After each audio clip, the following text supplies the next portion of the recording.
Saudara, kita akan membuka satu bagian firman Tuhan dari kitab Pengkhotbah. Ya, mungkin ini pertama kalinya saya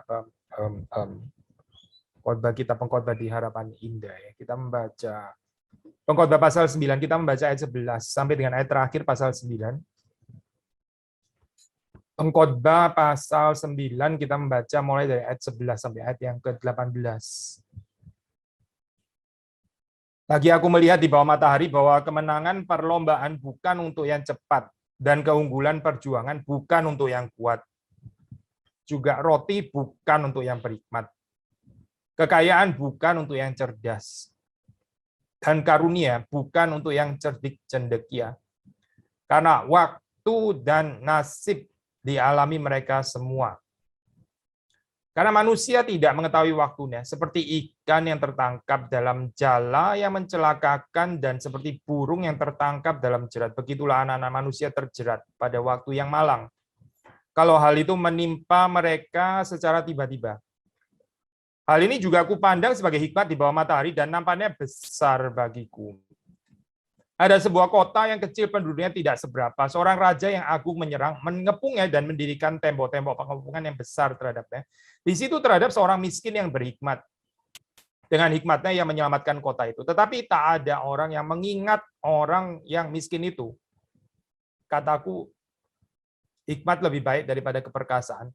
Tetapi hikmat orang miskin dihina dan perkataannya tidak didengar orang. Perkataan orang berhikmat yang didengar dengan tenang lebih baik daripada teriakan orang yang berkuasa di antara orang bodoh. Hikmat lebih baik daripada alat-alat perang, tetapi satu orang yang keliru dapat merusakkan banyak hal yang baik. Demikian bacaan firman Tuhan, mari kita masuk di dalam doa. Tuhan berkati perenungan pada pagi hari ini. Kami memohon belas kasihan anugerah Tuhan supaya kami bisa mendengarkan dengan baik dan menyimpannya di dalam hati kami, melakukan di dalam keseharian kami. Berkati hamba-Mu yang tidak layak, Tuhan, yang memberikan kasih karunia, dan berkati setiap kami yang mendengarkan, kami sungguh-sungguh diberkati, dan Roh-Mu yang kudus bekerja, memberi kepada kami pengertian yang benar, membakar hati kami, menggerakkan kami untuk lebih lagi mengasihi Tuhan, mengasihi hidup yang Tuhan karuniakan di dalam kehidupan ini, dan mempersembahkannya kembali kepada Tuhan.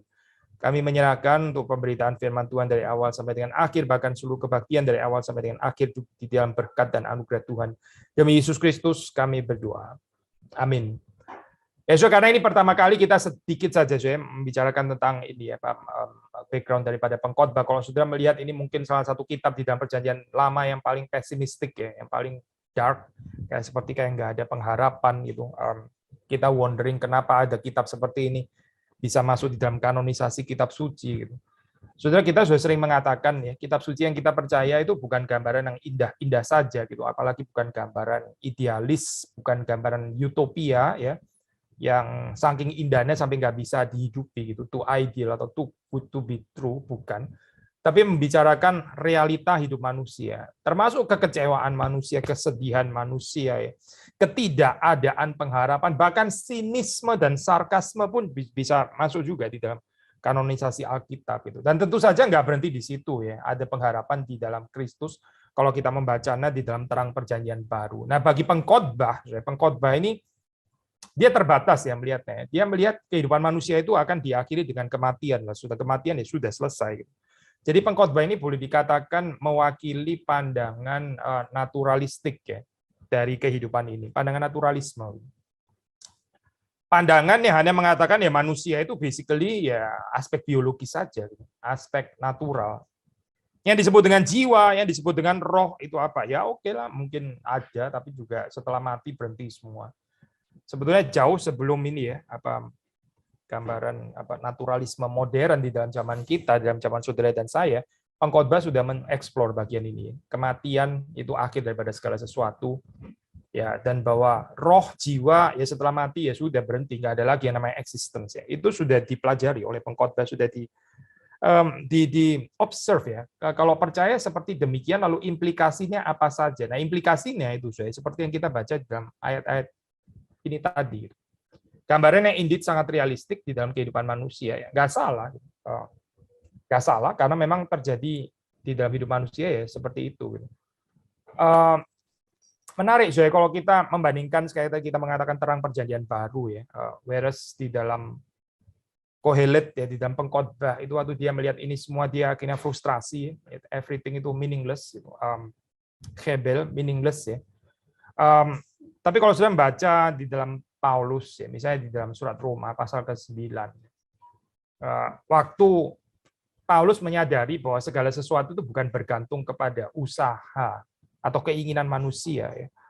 Dia mengatakan, lalu kalau demikian bergantung kepada siapa atau kepada apa? Paulus mengatakan ya, tergantung kepada belas kasihan ilahi, belas kasihan Allah ya. Jadi ada beda, saudara melihat ini perspektif perjanjian baru ya. Sama sih, desperate ya, sama-sama frustrasi terhadap usaha manusia ya. Sangat terbatas ya. Begitu limited.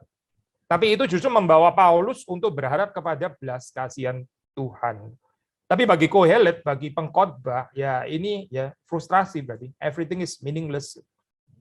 Kita sudah pernah membahas di ini ya, saya di Geri Kelapa Gading KU3 kita eksposisi kita pengkhotbah ya. Bahkan Kohelet bukan ateis ya, by the way ya. Kohelet bukan tidak percaya Allah, dia percaya. Tapi bahkan gambaran tentang Allah pun juga kayaknya nggak terlalu positif gitu. Allah dianggap sebagai satu power kuasa yang besar yang nggak bisa ditolak kedaulatannya ya. Yang mau nggak mau harus diterima gitu dan nggak bisa dimengerti anyway jalannya gitu, nggak terselami dan sebagainya. Jadi again gambaran seperti ini juga sepertinya mewakili banyak orang juga ya. Ada orang yang mungkin nggak jatuh kepada ateisme ya, bukan nggak percaya Allah itu ada, dia percaya Allah itu ada, tapi dia kayaknya sebetulnya nggak betul-betul mau mempercayakan hidupnya kepada Allah. Karena apa? Karena dia melihat Allah ini cara kerjanya juga random banget ya gitu ya, irasional ya. Allah itu nggak bisa dimengerti jalan-jalannya gitu ya, suka-suka dia gitu.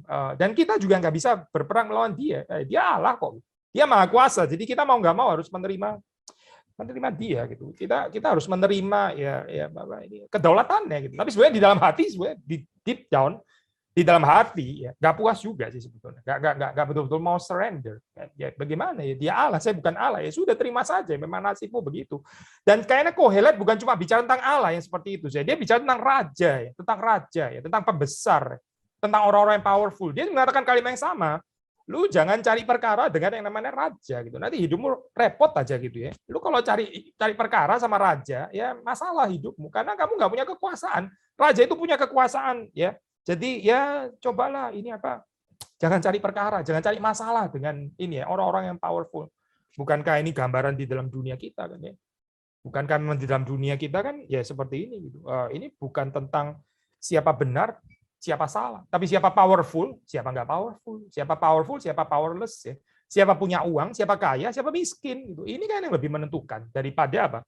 Daripada siapa benar, siapa salah, ya daripada siapa adil, siapa tidak adil. Di dalam kehidupan yang sudah jatuh ini ya, kayaknya yang lebih penting itu adalah ya ini powerful versus powerless gitu. Kalau kamu powerful ya bagus, kamu akan benar terus. Kalau kamu powerless ya too bad for you gitu. Kamu akan jadi bulan-bulanan terus. Nggak peduli kamu mau adil, benar, salah, nggak penting itu tuh dunia gitu ya, nggak penting. Bukankah ini kenyataan yang dikatakan pengkhotbah kan? Ya dia bukan ngawur loh, dia bukan sakit jiwa mengatakan kalimat ini. Ini kenyataan hidup kok. Kenyataannya seperti itu. Jadi saudara melihat ya, kekuatan daripada kitab pengkhotbah ini gambarannya yang sangat-sangat realistik. Yang saudara dan saya, meskipun kita nggak senang dengan tone yang negatif, yang pesimistik, tapi saudara mau nggak mau harus terima yang dikatakan. That's how life is. Sampai sekarang nggak berubah.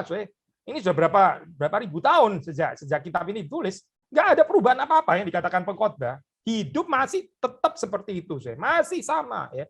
Lalu apa yang kita bisa pelajari dalam pasal 9 ya? Ini by the way bagian second half ya. First half-nya ya 1 sampai 10 gitu ya. Oke lah, pembenggalannya bisa debatable gitu sampai ayat keberapa. Tapi di dalam pemenggalan yang saya lakukan di Geri Kelapa Gading kita membahas sampai dengan ayat ke-10 ya. Nah, kita sekarang ayat 11 ya. Ayat 11 ini mengatakan apa, Saya pikir message-nya cukup jelas gitu ya. Sekali lagi, ya ini irasionalitas di dalam kehidupan. Random ya. Di bawah matahari, kemenangan perlombaan ternyata bukan untuk yang cepat. Ya. Yang menang perlombaan, ya kadang-kadang bukan yang paling cepat, Bisa orang bukan yang paling cepat, tapi menang gitu ya. Kok bisa ya? Bisa macam-macam sih jawabannya. Bisa macam-macam. Mungkin yang cepat Yang paling cepat terlalu confidence. Sudah pernah melihat satu klip yang cukup terkenal ya, orang yang waktu dia lomba lari ya, dia merayakan dia nomor satu, dia paling depan soalnya. Dan dia pikir dia sudah pasti menang gitu. Dan dia terus mulai slowing down, dia mulai memperlambat dan dia mulai angkat-angkat tangan, lihat kanan kiri. Saya menang, saya belum lewat garis finish ya. Akhirnya dia nggak sadar di debelahnya itu nguber dia dan akhirnya yang menang yang itu ya, yang kurang cepat itu. Salah satu contoh ya. Bukan yang paling cepat yang menang. Kenapa? Ya karena dia overconfidence. Akhirnya yang kurang cepat ya nggak secepat dia, akhirnya menang gitu. Ya, belum lagi kalau kita ini ya permainan bola bundar ya, orang bilang bola itu bundar gitu ya. Kadang bisa yang menang grup ini ya, bermain dengan grup yang sama, dengan orang yang sama ya di waktu yang lain, tiba-tiba bisa grup itu yang menang. Jadi persoalan di mana ya sebetulnya di sini? Ini sebetulnya siapa yang lebih jago? Ya, saya di Kelapa Gading saya main pingpong, Kadang-kadang bisa ada saat kita tukar-tukaran partner, tukar-tukaran partner gitu ya, dua ya, selalu kalau ini setelah 2 game terus tukar partner ya. Kadang-kadang bisa menang sampai seluruh permainan bisa menang gitu. Kadang-kadang seluruh permainan kalah gitu ya. Ini kalau jadi sebetulnya yang paling pinter yang mana ya, nggak jelas juga sih. Kadang-kadang kalah, kadang-kadang menang soalnya. Orang bilang ya bola itu bundar gitu ya. Maksudnya ini yang dikatakan oleh pengkhotbah, bukankah juga realitas hidup ya? Dan bukan cuma tentang perlombaan, tapi juga tentang keunggulan perjuangan, juga bukan untuk yang kuat. Ya. Orang kuat, dia sih kuat ya, tapi nggak punya koneksi, ya nggak punya koneksi. Ada orang yang mungkin badannya nggak terlalu kuat gitu ya, badan lemah gitu, nggak terlalu punya daya juang, bahkan juga nggak terlalu bisa kerja, bahkan gitu ya, kerjanya nggak beres sebenarnya. Tapi karena dia punya koneksi, ya karena dia punya koneksi, maka apa sih? Maka dia bisa dapat kerjaan, ya. Maka dia bisa unggul di dalam promosi, ya, di kantor, ya, di dalam karir dan sebagainya. Kenapa? Ya karena dia keluarganya itu termasuk yang punya saham dan seterusnya dan seterusnya. Kita kenyang lah dengan cerita-cerita seperti ini. Ya. Pengkhotbah juga sudah mengobserv bagian ini. Roti bukan untuk yang berhikmat, ya. Kekayaan bukan untuk orang yang cerdas. Ada orang yang nggak cerdas, sebetulnya nggak terlalu bisa kerja, tapi dia bisa kaya juga. Kenapa ya? Karena dia dapat warisan mungkin, ya, atau karena dia ya macam-macam loh. Sudah pikir sendiri kemungkinannya apa saja gitu. Karunia bukan untuk orang yang cerdik, cendekia, ya. Jadi hidup ini memang random banget ya gitu ya. Kalau dilihat bagian ini seperti kayak nggak adil ya hidup ini ya. Hidup ini kok irasional seperti ini ya, nggak bisa di make sense gitu. Saya mau coba untuk mengerti kehidupan ini, tapi nggak bisa, karena random banget gitu. Ya, ada makanan, orang jual makanan yang sebetulnya nggak terlalu enak, yang ngantri bisa ramai sekali. Kenapa ya? Kita makan di situ kan ini biasa-biasa aja. Ada makanan yang sebetulnya enak ya, ini enak loh, ini cocok gitu, tapi sepi gitu. Kenapa ya kayak begini ya? Kita kadang-kadang ini terbujuk ya, pokoknya antrian panjang pasti enak, sudah kita ngantri di sana ya, karena itu adalah yang kayaknya harusnya paling enak sih.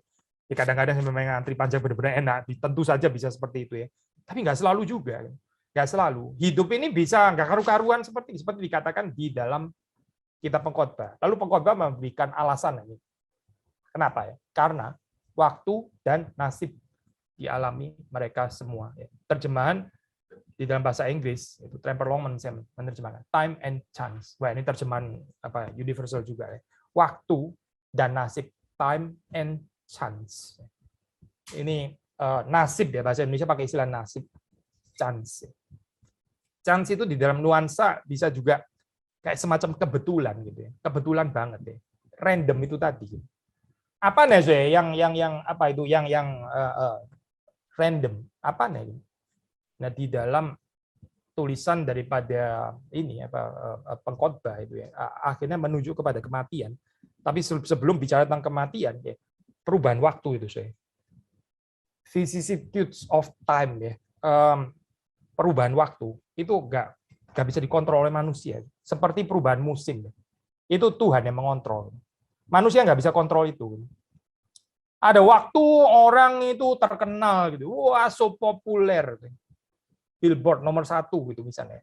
Sampai berapa lama sih? Sampai nggak ada orang tahu dia lagi, nggak ada yang tahu. Kalau di tanah, pernah tahu nggak siapa itu ya? Nggak pernah tahu. Gitu. Perubahan waktu itu ya, menggeser manusia. Ini yang disebut pengkhotbah itu time and chance. Dia boleh saja terkenal di dalam zamannya, gitu ya. Dia boleh saja terkenal di daerah itu, gitu ya, pada kurun waktu tertentu. Tapi terus kemudian segera setelah itu, ya, nggak lama, nggak terlalu perlu sampai decades, nggak perlu puluhan tahun, ya. Mungkin hanya beberapa tahun saja, orang langsung melupakan dia.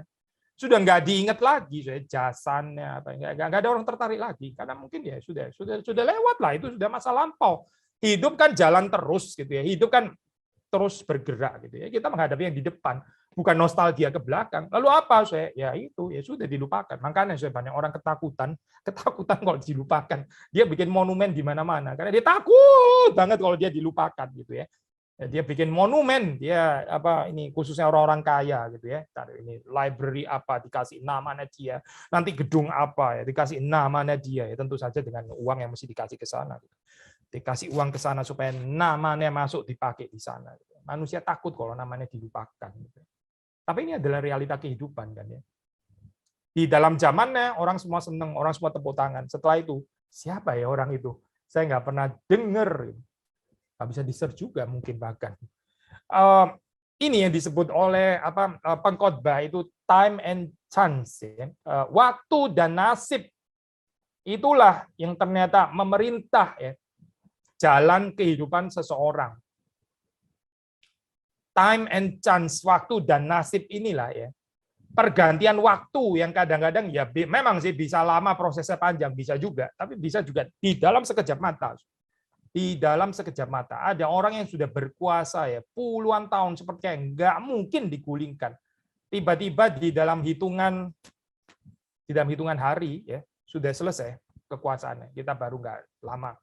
Ini ya nggak lama di belakang ini baru beberapa bulan saja ya kekuasaan Taliban di Afghanistan. Cuma dalam hitungan hari kan, sudah berganti seperti itu. Vicissitudes of time ya.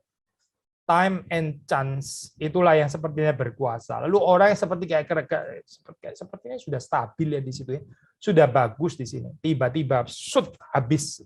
Orang yang tadinya sehat ya, nggak ada apa-apa, nggak pernah terdengar, sepertinya sehat-sehat saja. Tiba-tiba kena COVID dan nggak sampai 2 minggu, or even seminggu sudah dipanggil Tuhan. Terlalu cepat ya. Ada orang yang panjang sekali. Ada orang yang waktu ini ya Pak, di dalam hari kematiannya itu dikasih Tuhan tuh panjang sekali ya. Ada orang sampai dikasih bertahun-tahun. Sudah tahu sih ini terminal illness, tapi dikasih panjang gitu ya. Ada yang dalam hitungan, jangankan 1 minggu, 1 hari. Saya baru dengar ini ada salah satu jemaat, bukan Jemaat Harapan Indah by the way ya, Jemaat Geri tapi gitu. Saya dengar ini waktu berapa hari lalu dia texting ke saya, dia bilang ini papanya sekarang dia sedang urus di rumah sakit karena sepertinya kena didiagnosa serangan jantung. Besoknya saya dapat kabar, papanya sudah dipanggil Tuhan. Cuma hitungan 1 hari, mungkin nggak sampai 24 jam. Cepat sekali ya, cepat sekali. Ya ini, vicissitudes of time. Nggak ada yang bisa mengontrol ini, nggak ada. Yang mengontrol itu sudah pasti bukan saudara dan saya. Saudara mau diet seketat apapun ya, sampai intermittent fastingnya cuma 2 jam window lah atau apa gitu, nggak akan menolong juga gitu. Kalau waktunya datang, yaitu datang, terus kemudian nggak ada orang yang bilang, nanti, tunggu lagi 2 minggu, boleh nggak ya? Bagaimana kalau 13 tahun lagi? Oh, enggak. Itu yang mengontrol itu bukan saudara dan saya. Yang mengontrol nih, kalau menurut pengkhotbah, ya ini, time and chance. Kenapa dia nggak pakai istilah Tuhan? Ya? Sebetulnya, again, pengkhotbah bukan nggak percaya Tuhan, bukan nggak percaya Allah. Tapi Allah itu hadirnya ya, seperti ini, melalui time and chance. Again, istilah chance itu kan ada aspek selain nasib tapi juga kebetulan gitu kan ya. Maksudnya pengkhotbah ini seperti kayak mempertanyakan juga gitu ya. Cara kerjanya Tuhan ini kayak random banget ya. Accidental banget ya. Kebetulan banget gitu. Terus saya mau tahu reasonnya apa sih sebetulnya. Pengkhotbah sudah pernah menyelidiki itu ya. Kalau sudah membaca di dalam pasal yang ketiga kan. Pasal ketiga yang terkenal itu ya. Saya nggak tahu tafsiran saudara apa tentang pasal 3 gitu. Tapi dalam pasal 3 itu kan dikatakan bahwa Tuhan Allah itu memberikan kekekalan di dalam hati manusia. Tetapi manusia nggak bisa menyelami pekerjaan Allah, nggak bisa menyelaminya gitu. Ya, manusia punya kekekalan di dalam hatinya betul, tapi manusia tidak sanggup menyelami pekerjaan Allah. Bukankah ini gambaran realistik? Siapa di sini yang berani bilang? Angkat tangan. Saya pikir pengkhotbah keliru. Saya bisa menyelami. Ayo mau tanya apa? Hidupmu, rahasianya apa? Anu ya, menurut kamu hidupmu random. Konseling saja sama saya. Saya kasih tahu rahasianya di mana. Saya bisa baca semua pekerjaan. Siapa sudah bisa angkat tangan bilang kalimat seperti itu? Kita hamba Tuhan pun juga nggak berani kalimat seperti itu mengatakan. Ya. Saya bisa tahu lah cara pekerjaan Allah itu, saya tahu gitu. Rajutan Allah nggak ada yang rahasia. Saya bisa lihat kok kehidupan kamu sampai 17 tahun lagi di belakang akan terjadi apa. Kamu nggak mengerti, tapi saya mengerti. Gitu. Siapa yang bisa bilang kalimat seperti ini? I think nggak ada yang bisa bilang kalimat ini. Betul kan? Memang nggak ada orang yang bisa menyelami pekerjaan Allah. Ada banyak hal yang terlihat seperti time and chance. Seperti waktu dan nasib yang berguling begitu saja. Terus kemudian ya manusia nggak bisa ngapa-ngapain. Harus menerima nasib ini ya, menerima kehidupan yang memang bergulir seperti itu ya. Tiba-tiba ada yang meninggal, tiba-tiba ada yang lahir, terus kemudian tiba-tiba ada yang kaya, tiba-tiba ada yang miskin, tiba-tiba ada yang menjabat, tiba-tiba ada yang turun tahta ya. Ini semuanya apa sih ini semuanya ya, mengagetkan kita semua. Tiba-tiba krisis ekonomi, terus rebounds dan krisis lagi, dan COVID katanya sudah berhenti, tiba-tiba explode lagi, terus mereda lagi dan sebagainya. Ini semua kayak time and chance kan, betul kan sudah? Nggak ada yang bisa menguasai ini. Gitu. Kita bisa do our best, kita bisa take part di dalamnya, berusaha semaksimal mungkin. Tapi kalau kita rendah hati, I think kita setuju dengan pengkhotbah. Pengkhotbah mengatakan, memang nggak bisa dikontrol kok ini. Yang mengontrol bukan saudara dan saya. Jadi apa yang dikatakan di sini ya? Yang dikatakan di sini ya ini ya, suddenness of calamity. Kalamitas ya, ini apa? Apa ya saya? Kalamitas agak sedikit susah ya, saya ini menerjemahkan ya. Ya pengalaman kehidupan, kalau mau pakai istilah nasib ya, nasib buruk lah katakanlah gitu ya. Nasib buruk ya. Kalamitas ya. Itu so sudden gitu, dan manusia nggak bisa bilang nanti, jangan dan sebagainya gitu ya. Kita nggak sovereign, kita bukan berdaulat, kita bukan Allah ya. Kita nggak bisa mengontrol waktu dan nasib itu. Ayat 12 mengatakan, manusia tidak mengetahui waktunya. Manusia tidak mengetahui waktunya. Seperti ikan yang tertangkap dalam jala yang mencelakakan. Seperti burung yang tertangkap dalam jerat. Begitulah anak-anak manusia terjerat pada waktu yang malang. Nah ini kalamitas ya. Waktu yang malang terjemahan LAI ya. Kalau hal itu menimpa mereka secara tiba-tiba. Ya, saudara, coba perhatikan ya. Ini ilustrasi bagus sekali gitu, yang dipakai oleh pengkhotbah. Ikan itu tahu apa sih? Misalnya ya, dia di apa ini? Sedang apa ini ya, berenang di ya jangan di kolam. Kalau di kolam kayaknya ya memang sudah di dalam penguasaan kita. Di sungai ya atau di laut gitu. Dia nggak tahu apa-apa gitu. Jadi tahunya ya hari itu seperti hari-hari yang biasa gitu. Ya dia renang sana sini, dia ya bermain, cari makanan dan sebagainya. Tiba-tiba ini giliran hari itu dia yang kena jala. Terus langsung dijala, setelah itu diangkat dan nggak lama, setelah itu dia mati. Ya itulah hidup manusia. Tiba-tiba giliran aja gitu ya. Tadinya ya nggak tahu apa-apa, tadinya ya kayaknya pikir ya ini seperti hari-hari yang lain. Ya, saudara pernah lihat klip yang menakutkan itu kan ya. Kadang-kadang ada klip yang menggambarkan diluputkan dari mahara bahaya. Tapi kadang ada klip yang menggambarkan juga benar-benar kena malapetaka ya pada hari itu. Gitu. Ada orang yang dia salah apa? Saya nggak tahu dia salah apa. Kita nggak tahu juga. Dia simply jalan ya. Dan kayaknya jalan itu juga bukan jalan yang perkecualian atau apa. Jalan biasa. Jalan biasa. Biasanya juga dilalui oleh ribuan, jutaan orang yang lain lewat situ kayaknya. Giliran hari itu dia lewat situ ya. Giliran hari itu lewat situ ya. Ada rumah yang ambruk misalnya gitu ya. Loh, kenapa ya nggak kena orang yang lain ya? Kemarin-kemarin sepanjang 1 bulan dan sebagainya, semua orang lewat situ dan nggak kenapa. Giliran dia lewat situ, tiba-tiba ada truk yang nyasar ke sana dan dia ketabrak dan dia mati. Ya ini yang dikatakan oleh pengkhotbah, random banget kan kehidupan ini ya. Kok bisa begini sih? Orang kena COVID ya sama. Saya bukan sedang ini ya. Saya tahu untuk beberapa orang yang anggota keluarganya apa ini ya kena COVID dan akhirnya harus meninggal. Ini bukan sesuatu yang gampang untuk mendengarkan cerita seperti ini. Tapi COVID juga ada randomness ya. Mungkin waktu ini ya Pak orang meninggalnya ya itu mungkin bukan random karena sudah tahu kena COVID. Tapi kena COVID pertanyaannya kenapa satu orang ketularan yang lain tidak gitu. Ini kan random kan sebetulnya gitu. Ada orang deket sama orang yang kena COVID, dia nggak ketularan. Orang yang lain sudah berusaha menjaga jauh-jauh. Ketularan juga sih. Ketularan dari mana sih? Ketularan nggak jelas ketularan dari mana gitu. Ini kan random banget kan sebetulnya gitu. Seperti ikan ini yang biasanya berenang, tiba-tiba hari itu ya sudah gilirannya sampai dia tertangkap dan dia mati.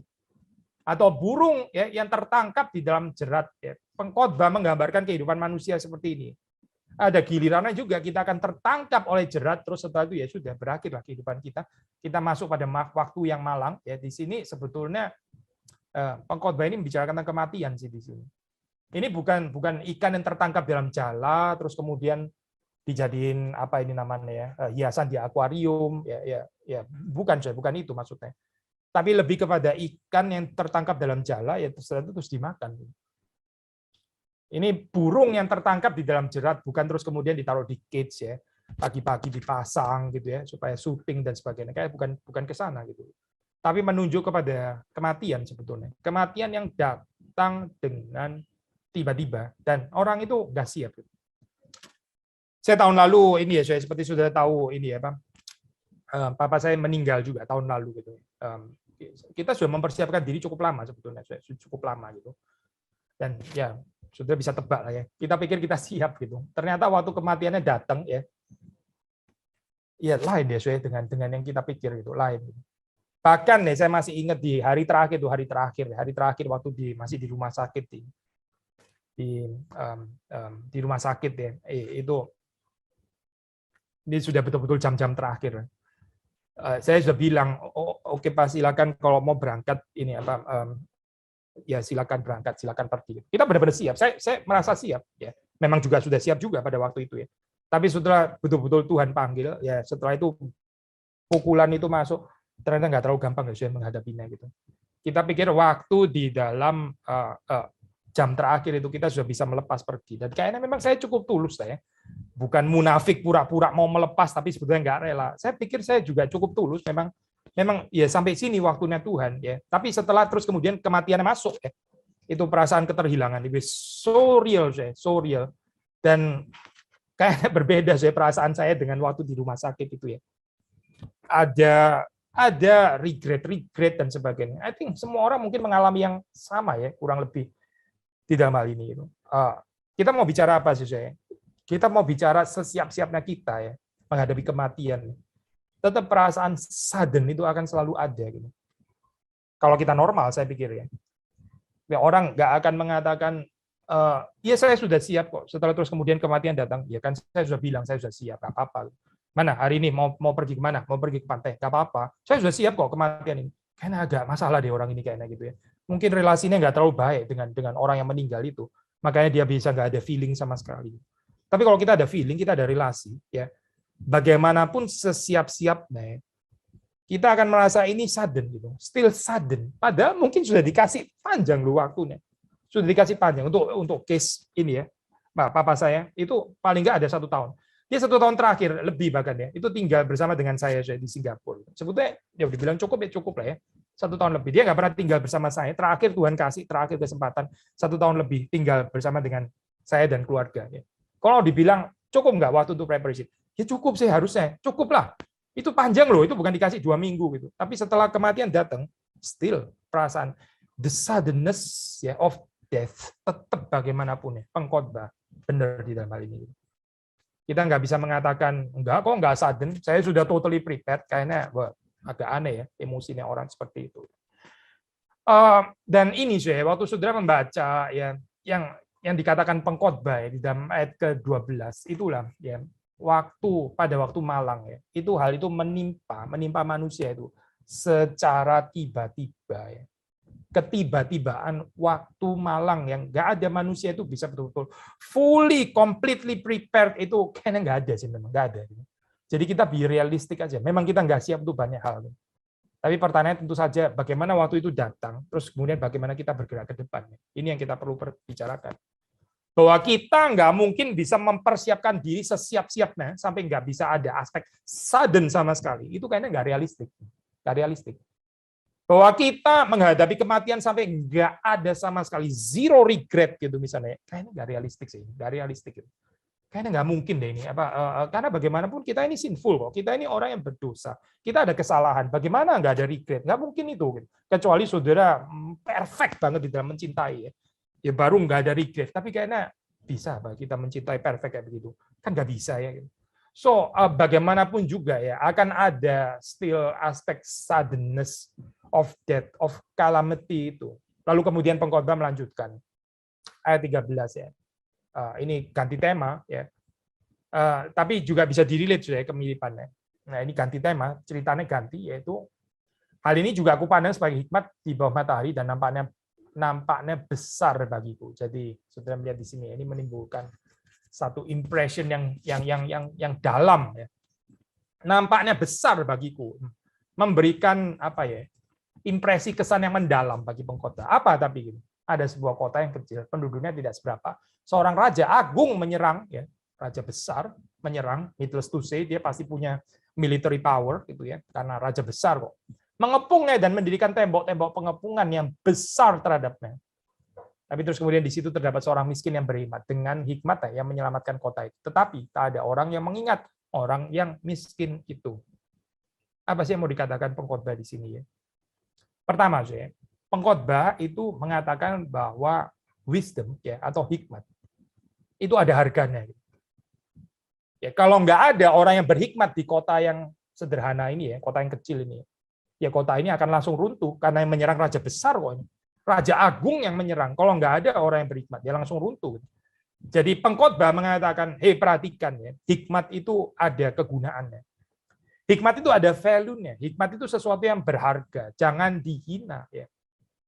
Dan fakta bahwa ini ya, Alkitab itu mencatat, dan Tremper Long menafsir seperti ini ya, bahwa dicatat orang ini adalah orang yang miskin. Itu mau mengatakan bahwa pembebasan dari kota ini ya, itu bukan karena financial resources-nya, bukan karena kekayaannya.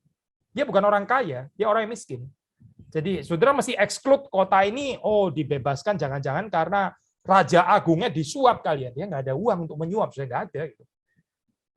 Dia nggak ada uang untuk membayar siapa ikut berperang bagi kota, nggak ada. Dia nggak punya financial resources. Maksudnya itu yang mau dikatakan waktu pengkhotbah mencatat bahwa ini adalah orang miskin. Ya dia nggak ada yang bisa digantungi secara financial strength, nggak ada. Ya betul-betul bahwa kota ini bebas karena hikmat yang ada padanya. Tetapi ya terus kemudian ternyata ya dengan berjalannya waktu setelah orang ini menyelamatkan kota itu dengan hikmat ya, nggak ada yang mengingat dia. Nggak ada yang mengingat dia. Dia dilupakan. Nggak tahu berapa lama, kita nggak mencatat sih, tapi dia dilupakan. Mungkin kita boleh assume nggak usah tunggu sampai 17 generasi. Kalau itu kayaknya memang lupa sih ya gitu ya. Kita juga lupa sih terus terang. 17 generasi di atas kita siapa? Nggak tahu, namanya aja juga nggak tahu. Jangan ekstrim begitu lah saya. Ini kita bisa assume ya mungkin nggak terlalu lama. Setelah itu juga dilupakan. Jadi yang mau dikatakan oleh pengkhotbah apa sih? Yang mau dikatakan adalah wisdom atau hikmat ya. Hikmat itu memang meaningful, bisa meaningful, valuable, tapi nggak in the long run. Nggak in the long run. In the long run itu juga meaningless menurut pengkhotbah. Ada orang berhikmat ya, dia bisa punya jasa seperti ini, menyelamatkan kota yang sulit sekali ya bisa selamat karena yang mengepung ini adalah raja yang agung, raja yang besar. Tapi dia terus kemudian ya nggak diikat. Tidak ada orang yang mengingat orang yang miskin itu. In the long run ya, orang yang punya hikmat juga sama, sia-sia saja. Orang yang punya hikmat ya meaningless. Nggak diingat, nggak diingat. Padahal ini jasanya besar loh, menyelamatkan kota. Jadi apa yang mau dikatakan di sini? Gambaran paradoksikal ya tentang hikmat. Di satu sisi hikmat itu bukan nothing, ya. Hikmat bukan nothing, tapi for sure bukan everything menurut pengkhotbah. Hikmat itu memang bukan nggak ada harganya sama sekali. Oh ada harganya, ya buktinya ini. Karena ada hikmat bisa menyelamatkan kota kan. Ini ada harganya loh berarti, ada kegunaannya. Tetapi in the long run, setelah jangka waktu yang panjang, sama saja. Nasib semua orang sama saja. Lu mau berhikmat, mau nggak berhikmat, ya, mau pernah menyelamatkan kota, atau lu punya pernah reputasi orang jahat, ya, pada saat semua lupa, orang lupa. Ini kan menjengkelkan ya, saya. Ada orang punya jasa besar seperti ini dilupakan, tapi implisit juga kita bisa menginclude bagian ini. Termasuk orang jahat, orang fasik pun juga bisa dilupakan, kejahatannya. Pada akhirnya, semua orang masa lampaunya dilupakan. Nggak ada yang ingat, entah itu kebaikan, jasa, atau kejahatan. Semua orang sudah nggak mau tahu lagi. Itu sudah belongs to the past. Nggak menarik lagi untuk dunia ini. Menyakitkan kan ya gambaran ini ya. Nah, di tengah-tengah ini gambaran seperti ini ya, bagaimana manusia bisa menghidupi hidup di sini dan sekarang kalau gambarannya seperti ini ya, totally random. Di dalam bagian sebelumnya pengkhotbah pernah mengatakan, kok gini apa ya? Ini apa? Ini mirip seperti kayak Mazmur ya. Ini apa ya kegunaannya? Orang itu mempertahankan tangan yang bersih itu apa kok? Pada akhirnya semuanya akan dilupakan. Ya, di dalam bagian sebelumnya dikatakan bahwa orang fasik bisa menerima upah orang benar. Orang benar menerima upah orang fasik. Coba perhatiin, random kayak begini. Lalu siapa yang mau hidup benar kayak begini? Ternyata orang fasik pun deh bisa menerima pahala orang benar. Orang benar malah menerima pahala orang fasik. Orang benar dijadiin bulan-bulanan, dibully dan diperlakukan dengan tidak adil dan kayaknya nggak bisa apa-apa lagi. Nggak bisa apa-apa. Kenapa ya?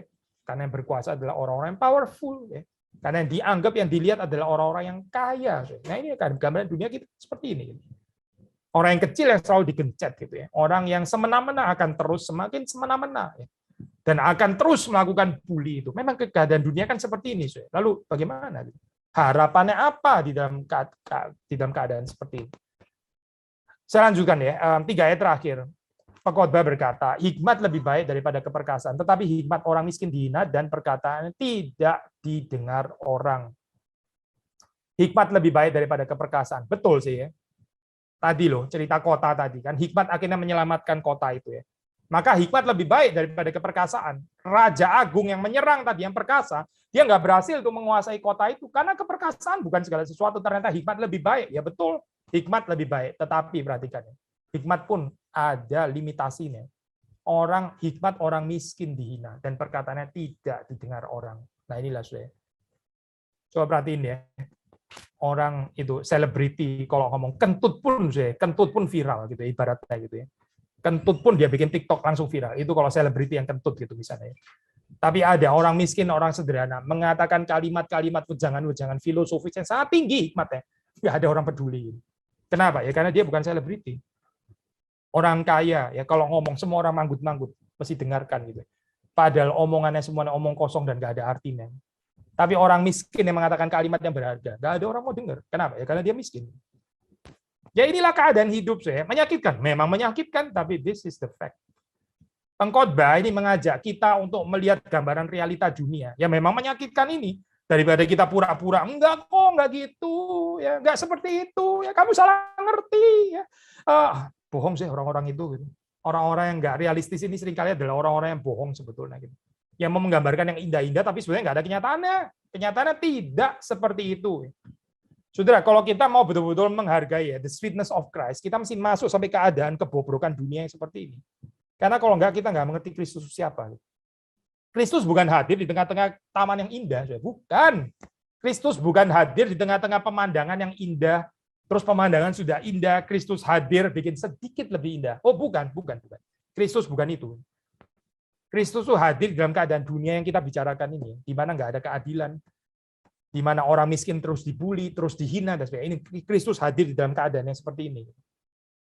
Kristus suatu hadir, ya. Dia bergaul dengan orang-orang marginal, orang-orang miskin. Saudara perhatikan ya. Kontraskan langsung dengan bagian ini kan. Kristus bukan bergaul dengan Herodes, bukan bergaul dengan Pontius Pilatus, bukan. Kristus bukan bergaul dengan, meskipun dia bisa persekutuan meja dengan orang-orang Farisi, pembesar-pembesar agama, Kayafas, Imam Hanas. Oh bisa saja, bisa. Dia menerima Simon orang Farisi itu persekutuan meja dengan dia, bisa ya.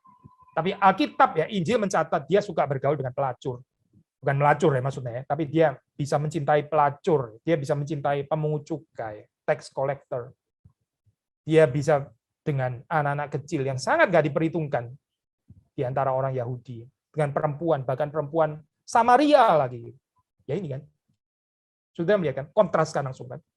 Hikmat orang miskin dihina, katanya pengkhotbah, tetapi Kristus bergaul dengan orang-orang miskin. Orang-orang yang perkataannya itu nggak pernah didengar orang. Dunia ini selalu silau, ya, silau dengan orang-orang kaya, silau dengan orang-orang yang powerful. Tapi gereja itu harusnya berbeda ya. Gereja jangan seperti itu. Gereja jangan seperti dunia.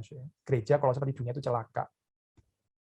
Gereja kalau sama seperti dunia, orang miskin juga perkataannya nggak didengar. Kalau gereja hanya memperhatikan pendapat orang-orang kaya, perasaannya orang kaya, ya dia bukan gereja. Itu dunia namanya.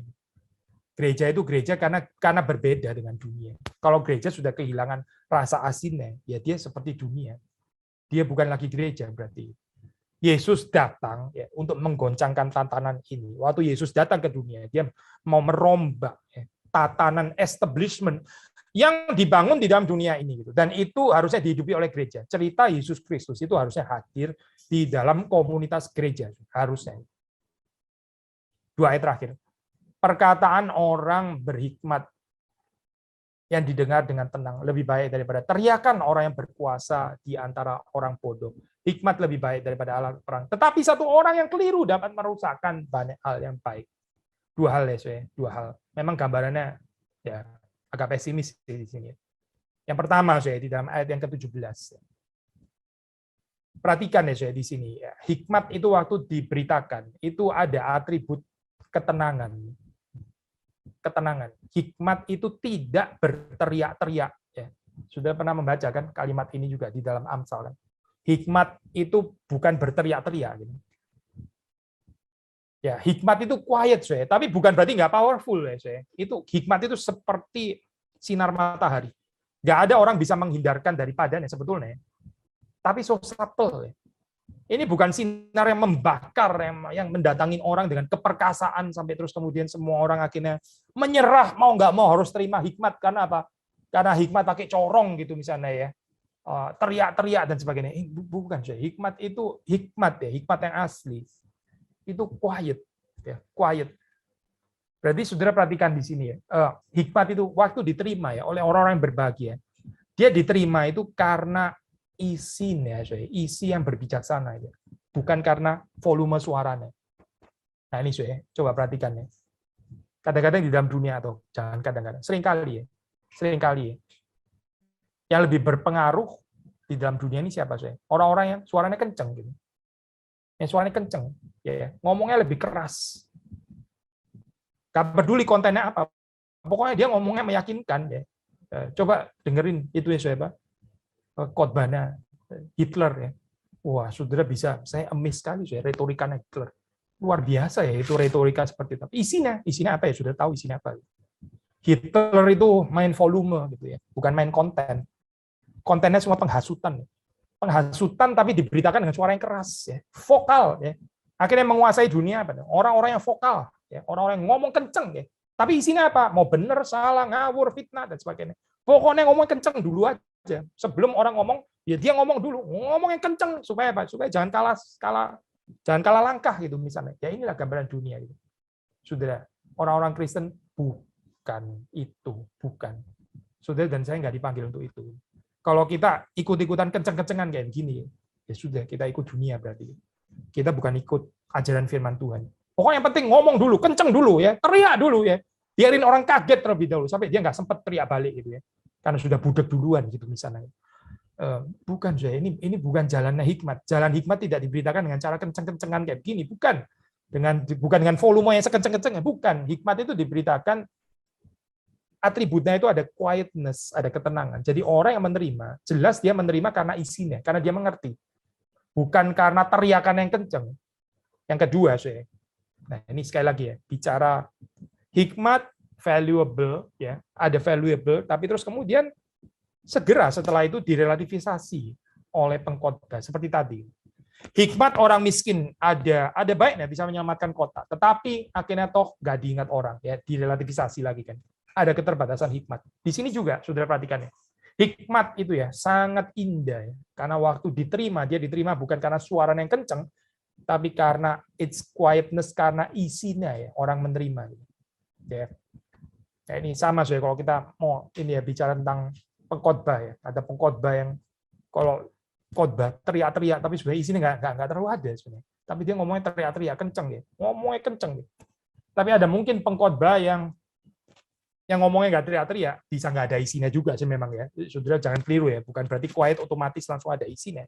Sudah quiet nggak ada isinya pula gitu ya, ya sudah memang biar nggak ada isinya gitu. Tapi ada pengkhotbah yang bicaranya itu quiet tenang, tapi ya sudah mendapatkan kelimpahan berkat di dalamnya tanpa dia harus teriak-teriak. Nah ini ya dikatakan di dalam ayat ke-17. Terakhir relativisasi lagi di dalam ayat 18. Tetapi apa sih?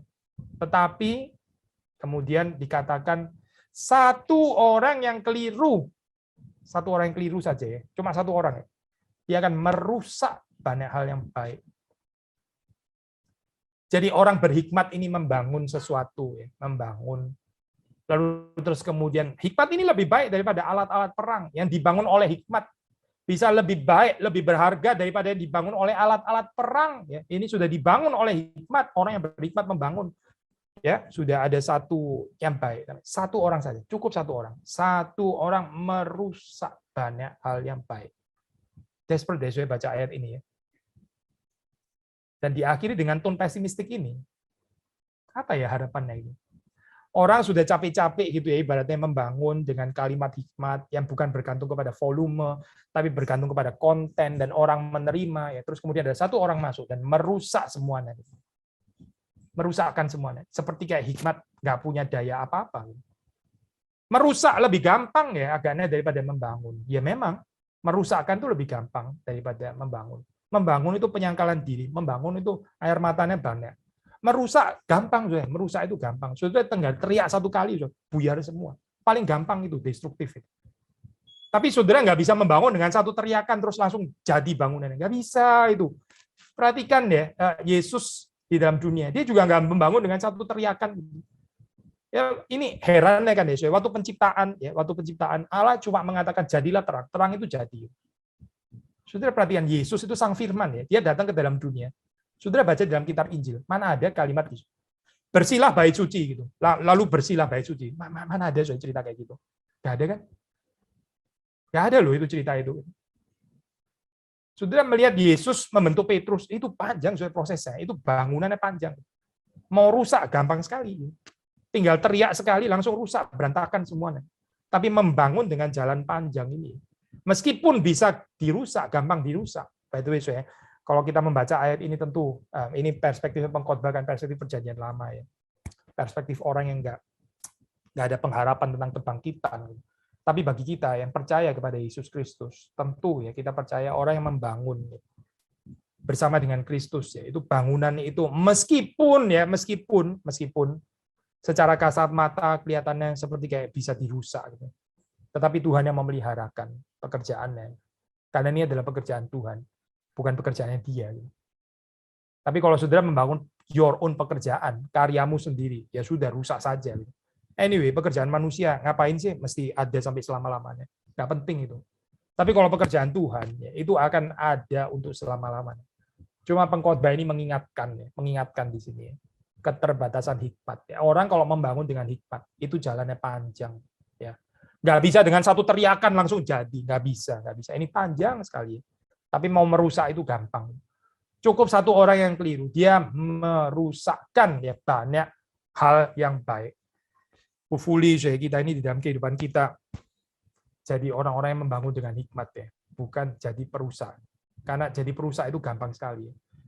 Orang itu lebih gampang kelihatan powerful waktu dia menjadi perusak ya. Perusak itu lebih gampang jadi powerful daripada pembangun. Pembangun itu kelihatan seperti lemah sekali, nggak jadi-jadi, pelan ya kerjanya gitu ya. Mana bangunannya nggak jadi? Ya memang lama kok, bangunan hikmat itu lama. Kalau mau yang gampang cepat, ya merusak saja. Merusak itu gampang. Ya sama lah, sudah. Coba lihat orang bangun rumah ya, lebih lama daripada orang menghancurkan rumah. Nggak ada orang menghancurkan rumah selama orang bangun rumah itu nggak ada. Itu orang bodoh namanya, menghancurkan rumah kok perlu lama berbulan-bulan sampai 1 tahun. Nggak perlu. Itu dalam hitungan hari sudah bisa rusak semuanya gitu. Merusak jauh lebih gampang daripada membangun. Tapi saudara nggak dipanggil untuk menjadi cepat. Panggilan saudara dan saya itu bukan mengerjakan supaya cepat, bukan. Panggilan saudara itu adalah untuk membangun, meskipun ini adalah jalan salib, meskipun ini adalah lama, Meskipun ini sepertinya kayak rentan sekali, gampang sekali. Hanya satu orang bisa merusak, padahal yang membangun adalah 17 orang. Tapi satu orang datang bisa langsung rusak gitu misalnya. Ya nggak apa-apa, tetap bangun saja gitu. Meskipun ini perlu energi lebih banyak, perlu waktu lebih banyak, perlu pengorbanan lebih banyak, perlu air mata lebih banyak, ya tapi bangun saja gitu. Karena panggilan kita untuk membangun, bukan untuk merusak. Kristus datang ke dalam dunia, dia membangun, ya. Dia membangun, dia bukan merusak, dia bukan merusak. Yang merusak itu ada iblis. Yang merusak itu adalah setan. Hopefully ya, saudara dan saya bukan melakukan pekerjaan iblis. Hopefully kita melakukan pekerjaan Kristus. Kiranya Tuhan memberkati kita semua. Mari kita masuk dalam doa. Tuhan, kami berdoa supaya Tuhan yang menghidupkan firman-Mu di dalam hati kami, dalam kehidupan kami. Kami berdoa sekalipun pengetahuan hikmat itu ada batasnya dan sungguh sangat terbatas, tapi kami ingin membangun, kami ingin berjalan bersama dengan Engkau yang tidak pernah melupakan kami, yang bangunannya tidak akan pernah rusak, karena ini bukan sekedar bangunan kami, tapi bangunan yang Tuhan sendiri dirikan. Kami bersyukur kami memiliki Engkau, sehingga kami tidak harus tenggelam di dalam pesimisme kehidupan ini. Kehidupan yang tanpa pengharapan, yang totally random, yang sepertinya totally by chance. Kami bersyukur karena kami memiliki Engkau Allah yang Maha Baik, yang berkuasa atas kehidupan kami, berkuasa atas kehidupan gereja-Mu. Kiranya Tuhan memberkati jemaat-Mu, mempertumbuhkan kami menjadi orang-orang yang terus dikuduskan oleh Roh-Mu yang kudus yang bekerja melalui firman. Demi Yesus Kristus kami berdoa. Amin.